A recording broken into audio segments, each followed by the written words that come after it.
kita akan membuat variabel UTS, UAS, sama nilai. Nah, ini bisa kan langsung kayak gini. Jadi artinya kita langsung membuat 3 variabel dengan tipe data yang sama, yaitu double. Kemudian kita masukkan nilai UTS. Scanner SNL sama dengan new scanner system.in ini. Kemudian system out print, masukkan nilai UTS. Kemudian UTS diambil dari SCNR titik next double, ya, karena dia dari string mau dimasukkan ke dalam double, jadi kita pakai next double. Kalau float, kita coba float ya, apakah bisa float. Next, ini ada next float ya. Kalau mau pakai float, pakai next float. Tapi kita pakai double aja, double. Karena bawaannya Java sih untuk tipe data real double. Next double. Nah, ini untuk UTS ya. Kemudian kita masukkan nilai. Ini sudah langkah 1, input UTS ini. Kemudian kita input UAS. Ini, ya. Ini kita ganti masukkan dalam variabel UAS. Jadi ini sudah input UTS sudah, input UAS sudah. Kemudian untuk mencari nilai hasil, bukan hasil sih, nilai ya. Nilai sama dengan gimana 35% kira-kira. Kalau saya biasa pakai seperti ini, 0,35. Ya, karena ini 35% kan 0,35 dikali UTS ditambah 0,65 dikali UAS. Nah, kayak gini ya. Kalau saya biasa seperti ini, kalau kalian pakai cara lain boleh. Misalnya 35 kali UTS bagi 100 ditambah 65 kali UAS bagi 100. Nah, yang penting kan sama seperti operasi matematika, yang dalam kurung itu didahulukan. Ya. Sama. Nah, ini dapat kita nilai hasil, kemudian kita masuk ke percabangannya. If nilai lebih dari sama dengan 80, maka sistem out print. Pertama output nilai dulu ya, nilai. Kemudian yang kedua sistem. Jadi boleh lebih dari 1 baris, silakan. Yang penting dalam kurung kurawal. Println A. Nah, gitu kan. Kalau 80 dia dapat A. Ini kalau 80. Saya copy. Kemudian jika tidak nilainya lebih dari sama dengan 80, berarti else.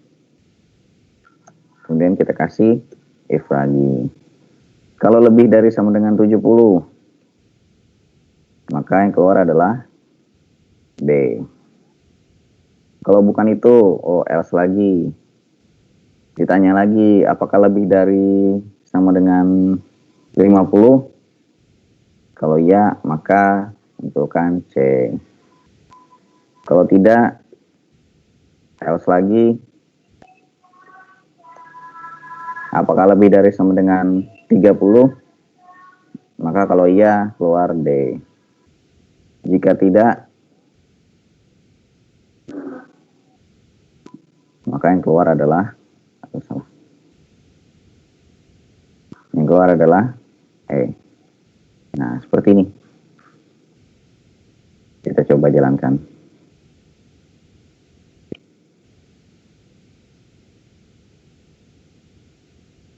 Misalkan nilai UTS-nya dapat 70, kemudian nilai UAS-nya lebih rendah 55 misalkan. Nah, ini hasilnya. Hasil perhitungannya adalah 60,25. Ya, kalian coba aja. hitung secara manual 35% dari 70 ditambah dengan 65% dari 55. Ini hasilnya 60,5, maka yang keluar adalah C. Karena pertama dia cek kan apakah 60,25 itu lebih dari 80? Enggak. Kalau enggak dia lari ke sini lagi. Ditanya lagi apakah dia lebih dari 70 nilainya? Enggak. Kemudian di sini apakah dia lebih dari 50? Ya, maka yang keluar adalah C. Seperti itu ya. Coba lagi. Misalkan UTS-nya 90, kemudian UAS-nya 80. Nah, ini dapat A. Dari perhitungan hasilnya nilainya dapat 83,5. Jadi pada saat masuk percabangan dicek apakah nilainya lebih dari 80 atau lebih dari sama dengan, karena iya kan, maka nilainya langsung keluar A. Kita coba misalkan sama dengan, saya pas 80. 80 UTS-nya, UAS-nya 80. Nah, ada yang jual kue di depan rumah saya. 80 dicek apakah 80 lebih dari sama dengan 80. Karena kita punya di sini sama dengan berarti ya, iya kan? Berarti yang keluar adalah A. Ya. Coba lagi. Misalkan jelek banget nih nilainya nih. UTS-nya dapat 20. Kemudian UAS-nya dia nggak ikut 0. Nah, nilainya 7 doang. 7. Dicek di sini. Apakah 7 lebih dari 80? Enggak. Kalau enggak dia lari ke else kan. Dicek lagi apakah 7 lebih dari sama dengan 70? Enggak juga, turun lagi ke else bawahnya. Apakah 7 lebih dari 50? Enggak juga, turun lagi ke bawahnya. Apakah 7 lebih dari sama dengan 30? Enggak, maka lari ke else ini. Maka dituliskanlah nilainya, kemudian tuliskan E. Seperti itu ya. Oke. Untuk flowchart dan codingnya ini nanti akan saya screenshot, saya taruh di Microsoft Teams. Ada yang mau ditanyakan? Atau ada yang bingung? Bapak punya ulun, Pak, yang munculnya masukkan nilai UTS saja, UAS-nya kada mau ke itu, Pak. Oke, boleh saya layar lah. Iya, Pak.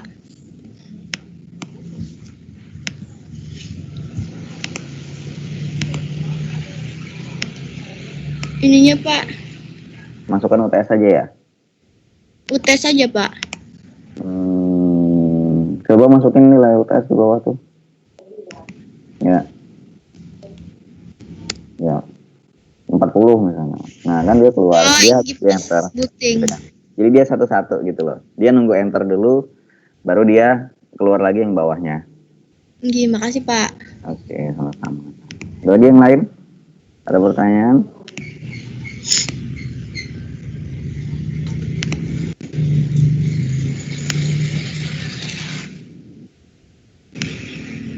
Nanti ke depannya sih dipersiapkan aja, soalnya percabangannya mungkin di kasus yang benar-benar itu, benar programming itu mungkin lebih rumit ya, karena ini kan mungkin flowchartnya sudah disiapkan, nanti ke depannya kan kalian suruh mikir sendiri bagaimana flowchartnya, bagaimana percabangannya. Cuma nggak apa-apa nih, untuk latihan sih nggak apa-apa, nggak masalah.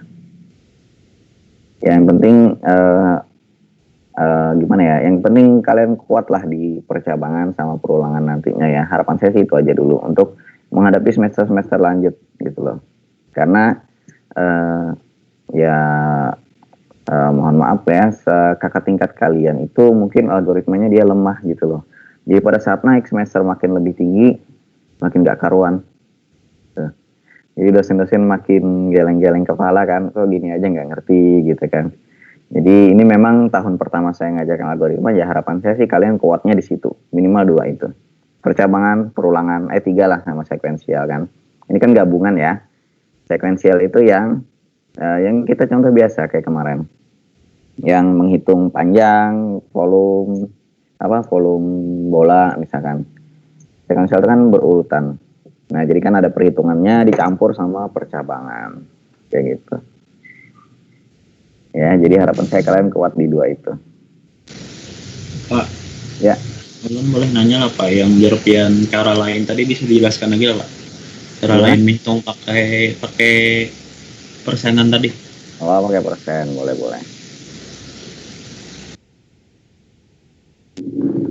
Gini ya, ini misalkan kan saya biasanya kayak gini kan, karena saya tahu 35% itu kalau didesimalkan kan 0,35, karena 35 per 100. Kalau cara lain misalkan ya boleh aja 35 dikali UTS dibagi 100. Kalau kita pakai persen, kita nggak bisa, karena persen itu dipakai untuk simbolnya modulus. Ingat modulus? Sisa hasil bagi. Nah, kita nggak bisa pakai persen di sini. Jadi harus kita akali sedikit lah. Nah, misalnya kayak gini, 65 kali UAS kali 100 bagi 100 kayak gitu. Boleh kayak gini.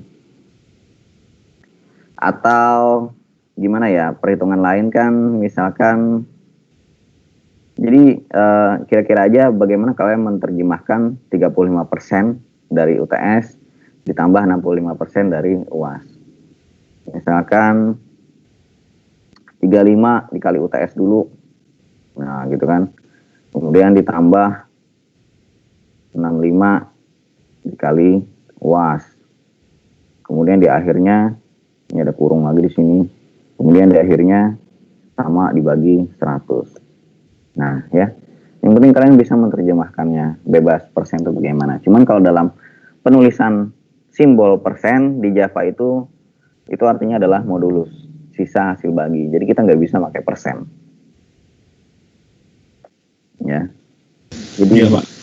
senyamannya kalian aja. Kalau saya sih nyamannya dengan 0,35, karena kan saya sudah tahu nih 35% itu kan 0,35 ya. 0,35. Nah, terbalik. Dikali UTS. Ini berarti 35%. Tambah 0,65 dikali UAS. Nah, ini kan lebih simpel. Kita kan sudah tahu 35 bagi 100 itu kan 0,35. Ya, persen itu kan per 100. Jadi sebenarnya coding ini sih bakunya nggak ada ya. Yang penting senyaman programmernya aja. Kalau bakunya itu biasanya diatur oleh perusahaan. Ya, mungkin perusahaan ada membuat aturan baku. Misalnya kayak Google, penulisannya harus seperti ini. Nah, itu kalian baru ngikut aturannya perusahaan. Kalau kalian misalkan coding sendiri ya senyamannya kalian aja nggak apa-apa. Sebenarnya coding ini kan kalau dilihat orang, yang penting itu nilai, bukan nilai sih, hasil akhirnya ya. Untuk kalau orang lihat sih hasil akhirnya. Hasil akhirnya tercapai atau tidak, itu kalau orang awam lihat. Cuman kalau untuk mata kuliah kita algoritma, kita lihat bagaimana prosesnya kalian mendapatkan hasilnya. Ya, yang saya lihat itu prosesnya sih, ya, bagaimana kalian berpikirnya sampai jawaban itu dapat. Nah, karena ini mungkin khususnya algoritma kayak gitu. Kalau mata kuliah lain mungkin hasil akhirnya yang dicari.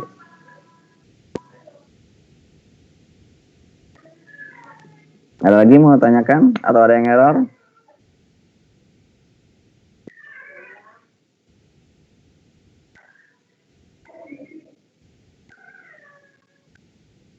Ya mungkin kalau dalam programming kan kasus-kasus macam-macam itu memaksa kalian berpikir gitu ya. Seperti contoh kayak tadi kan mungkin baru ini dipaksa coba kalian terjemahkan flowchartnya kayak gitu. Nanti ke depannya kan kalian akan sering terus dipaksa. Cuman kalau semakin sering kalian ketemu contoh kasus, biasanya sih akan ingat gitu loh. Oh, ini mirip kayak gini sih, ini mirip kayak gini gitu loh. Ya, ini mungkin pengalaman saya. Jadi kalau saya programming, bikin program itu, program-program saya yang dulu itu nggak pernah saya hapus. Karena kan saya tinggal ngambil konsepnya dari sana. Saya nggak perlu mikir lagi gitu loh. Oh, ini mirip sama program saya yang ini, saya ambil dari sana. Oh, ini mirip program saya yang ini, saya ambil dari situ. Kalian pun bisa ngambil dari latihan-latihan gitu.